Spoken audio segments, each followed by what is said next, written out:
Your lips are swelling. Open your mouth. Did you just eat something? Meatloaf, potatoes, coffee. You allergic to anything? Guard! You want me an anaphylactic shock? Guard! Damn it. I gotta make a hole so you can breathe.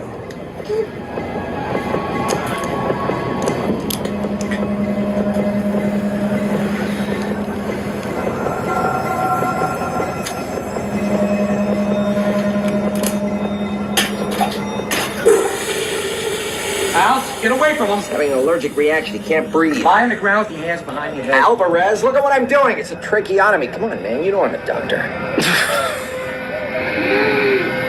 What's wrong with him? I have no idea. Salam alaikum.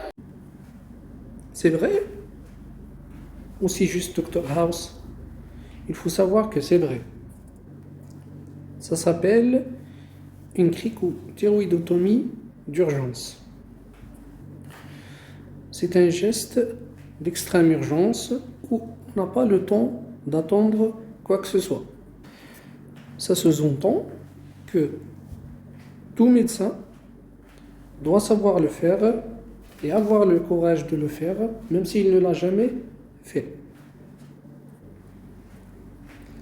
Suivez-moi, je vais vous montrer, Inch'Allah, comment on le fait. Mais avant de vous montrer le geste, il faut un tout petit rappel de l'anatomie du cou. Alors ici, je vous rappelle que c'est le cartilage thyroïde. Juste en bas, c'est le cartilage cricoïde. Puis, on a la trachée.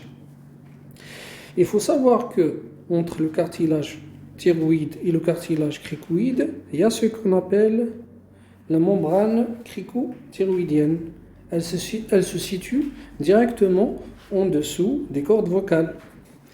Et c'est celui-là l'accès donc de la cricothyroïdotomie d'urgence.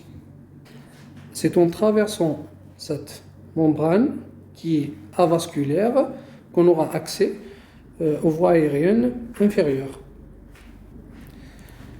Ça donc, c'est le cou d'un vrai humain. On repère tout d'abord donc les deux muscles sternocleidomastoïdiens, puis on repère ici cartilage thyroïde, on repère ici le cartilage cricoïde, et ici on a la membrane cricothyroïdienne. Il faut savoir que c'est pas toujours facile à repérer visuellement, donc il faut apprendre à les palper. Vous pouvez faire ça entre vous pour améliorer vos performances.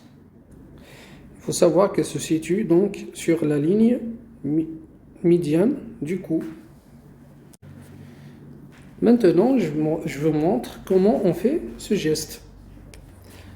Mais avant de commencer, il faut savoir qu'on a 1 à 2 minutes généralement pour faire le geste. Donc c'est un geste qui doit être fait rapidement et sans hésitation, parce qu'on n'a aucun temps pour appeler de l'aide ou autre chose. Donc j'insiste que tout médecin doit le faire s'il est obligé de le faire, bien sûr. Et quand est-ce qu'on a recours à ce genre de geste? En dehors du bloc opératoire, dans le cadre de l'intubation difficile, donc qui doit être fait par le réanimateur qui est censé le faire. Moi maintenant, je m'adresse donc à toutes les spécialités.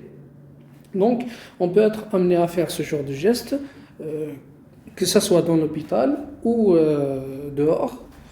Dans le cadre, par exemple, des chocs anaphylactiques où on a un œdème de Quincke qui bloque la respiration, ou bien un corps étranger, par exemple, dans le larynx, ou bien les voies aériennes supérieures impossibles à enlever qui bloquent la respiration, ou ce genre de situation. Alors, la première étape, c'est de faire une hyperextension pour bien exposer la face antérieure du cou. Donc, la deuxième étape, c'est de faire une incision horizontale entre le cartilage thyroïde, qui est juste là, et le cartilage cricoïde qui est donc ici masqué par le doigt donc le doigt de l'opérateur. Donc on doit faire une incision ici, juste entre le cartilage cricoïde et le cartilage thyroïde, une petite incision donc de même pas 1 cm jusqu'à 1 cm horizontalement. En effectuant cette incision, on aura directement, donc on va passer par la peau, le succute, puis directement la membrane crico-thyroïdienne. Bon, vous voyez ici une incision horizontale entre les deux cartilages, puis, comme vous voyez ici, donc c'est une caméra insérée dans la trachée. On voit le bistouri donc qui traverse la trachée. Enfin, qui traverse la membrane crico-thyroïdienne. Il faut savoir qu'il y a un tout petit détail ici, c'est que de préférence inciser la membrane crico-thyroïdienne d'une manière verticale, c'est-à-dire on incise la peau d'une manière horizontale, puis on incise la membrane d'une manière verticale, mais ce n'est pas un détail très très important devant l'extrême urgence, surtout chez un sujet qui n'est pas expérimenté. Comme je vous ai dit, c'est un geste où ici en Algérie, on n'a pas trop d'occasion pour l'apprendre, vu que c'est extrêmement urgent. Donc il faut juste connaître la théorie et le faire quand il faut le faire. On continue la vidéo. Donc c'est pas tout le temps qu'on a tout ce matériel. Il faut savoir qu'on peut le faire comme dans les films réellement, donc avec un couteau et un stylo. Donc le couteau il va remplacer le bistouri et le stylo il va remplacer donc cette sonde d'intubation.